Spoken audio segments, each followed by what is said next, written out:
व्यवहारात सुद्धा आपल्याला पदोपदी गुरु करावा लागतो, तर त्याच्यापेक्षा अवघड ज्ञान, मोक्ष मिळवण्यासाठीचं जे ज्ञान आहे ते करून घेण्यासाठी सद्गुरू नको का असे म्हणून कसे चालेल?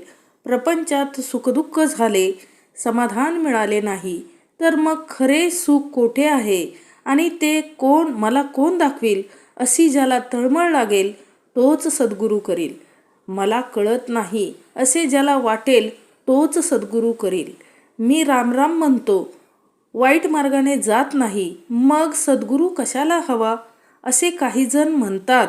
पण मी केले ही जाणीव आड येते, म्हणूनच सद्गुरूची आवश्यकता आहे. सत्कर्माचा अभिमान जर आपल्याकडे घेतला तर रामाचा विसर नाही का पडला? हा अभिमान गेल्याशिवाय राम नाही भेटणार. हा अभिमान घालवण्यासाठी सद्गुरूंची आवश्यकता आहे.